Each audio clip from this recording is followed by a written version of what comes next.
Tick, tick, tick, tick. This sound, do you even hear it anymore? Probably not. We've become so accustomed to it that it's just background noise now. 24 hours, 1440 minutes, 86,400 seconds. Every morning, this account gets credited to your bank of life. No interest, no fine print, just time. But by nightfall, how much is left? Look around you. Delhi metro at rush hour. Bangalore traffic at 7 p.m. Mumbai local trains packed like sardine cans. Everywhere you look, one thing is common: exhaustion. And hiding beneath that exhaustion is a big lie, a lie we tell ourselves every single day. Tomorrow I'll definitely go to the gym. Tomorrow I'll stop scrolling so much. Tomorrow I'll spend time with my parents. Tomorrow, tomorrow, tomorrow. 2000 years ago in ancient Rome, there was a man named Seneca. Wealthy, powerful, but his life had so much chaos that he wrote letters to his friends. Small letters. And in those letters, he wrote a secret that is just as true today as it was back then. Time is running away from us. We must seize it. Every morning, wake up and claim this day as your own, because this day will never come back. Today, we are going to talk about that trap of tomorrow, how we keep stealing the most precious thing we own, and how Seneca's ancient wisdom can save us. Meet Rohan, 22 years old, engineering student. Placements are coming. At 10 p.m., he thinks to himself, just 10 minutes of reels, need to relax a bit. 10 minutes become 11. 11 becomes 12. 12 becomes 1. Now his eyes are heavy, but his mind is still going. Just one more, just one more. Morning comes, alarm rings, snooze. Rings again, snooze. He wakes up at 9 a.m. First thought, tonight I'll definitely follow a proper schedule. This Rohan is not someone else. This Rohan is many of us. I've done this, you've probably done this too. Seneca said something about this. He wrote, "We spend a large part of our life doing bad things, a large part doing nothing at all, and the entire life doing the wrong things." What he meant was, we stay busy, but are we productive? Watching reels is busyness. Forwarding WhatsApp messages is busyness, but working on our skills, talking to our parents, taking care of our health, that doesn't happen. That gets pushed to tomorrow. Let me tell you a story. 2019, a boy named Aakash used to come to my coaching class. IIT dream, very bright, but he had one problem. His mindset was, there's still time. February 2020. He thought, just 2 more months of fun. Then I'll study seriously. March came, then lockdown happened. Stuck at home. He thought, perfect opportunity to study.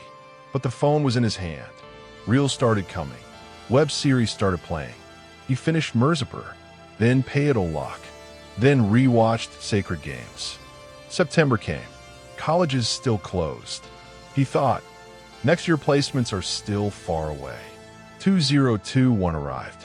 Now, his batchmates were saying, got a 12 lakh package.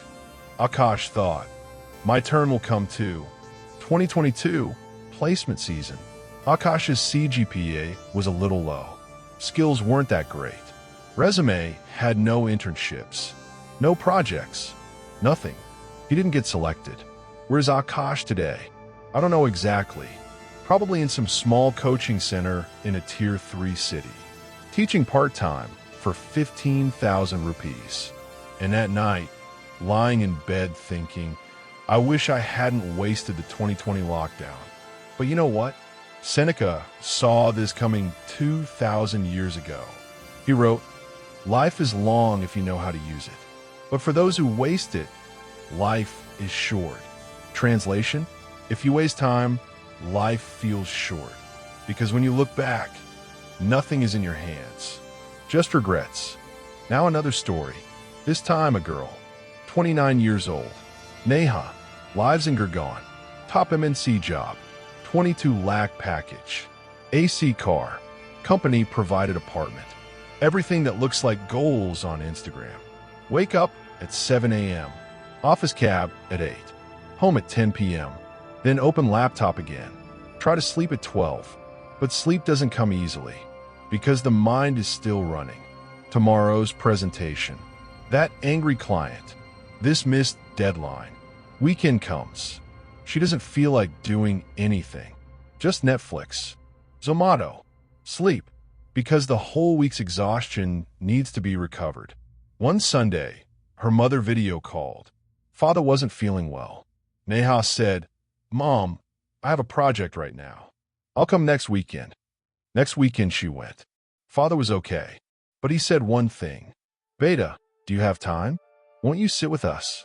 Neha said, "Papa, right now career is building. Once I settle down by 35, I'll have time then." Seneca wrote, "We don't have a short time. We waste a lot of it. Life is long enough for great things if we invest it well." But what was Neha's investment plan? 22 lakh package. But her health? Zero. Her relationships? Zero. Her mental peace? Zero. She was earning money, but she had forgotten how to live. Let me ask you something. When Neha settles down at 35, will her father still be 35? Will her mother have the same energy? Will that time she could have spent with her family today ever come back? Now, let's understand this from a different angle.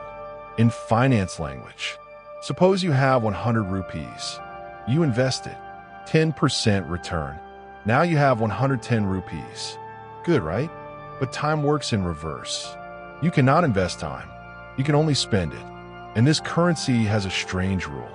As you spend it, its value keeps decreasing.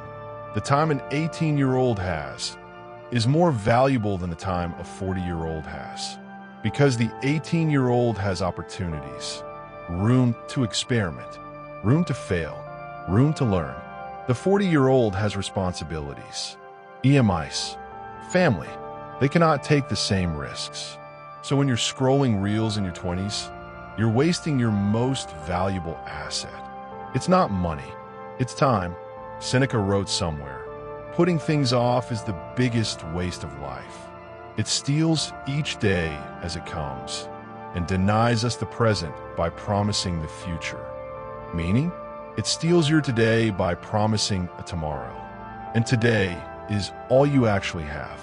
Has anyone seen tomorrow for sure? So the question is, what do we do? How do we stop this tomorrow disease? Let me give you 3 practical tools, inspired by Seneca, backed by modern science. Tool number 1, the morning question. Wake up tomorrow morning. Before touching your phone, ask yourself one question. What would make today feel perfect? Write it in one line. Just one. Today would be perfect if I didn't look at my phone for 2 hours. Or today would be perfect if I went to the gym. This question gives your brain direction.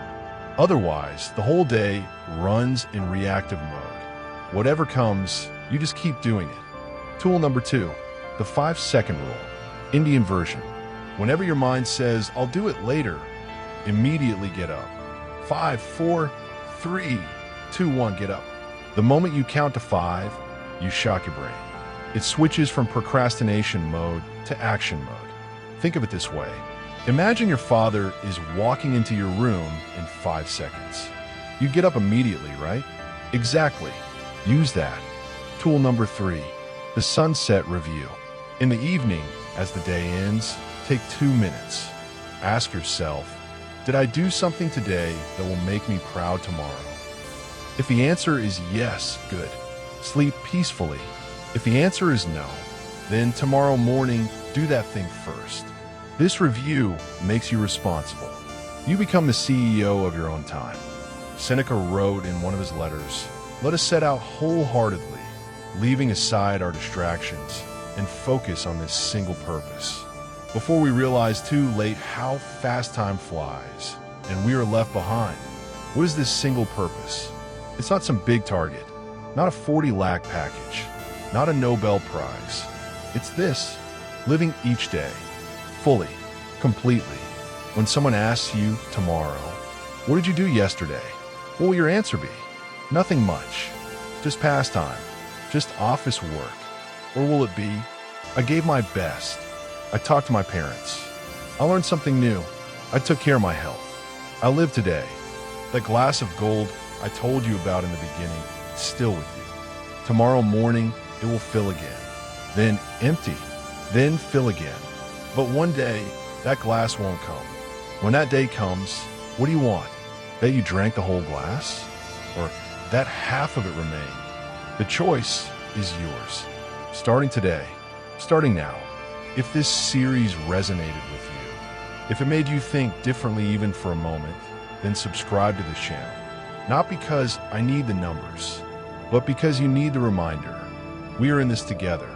We are building a community of people who control their minds rather than being controlled by the world. Comment below and tell me, what is that one thing you will do today so that tomorrow when someone asks, what did you do? You have an answer you're proud of?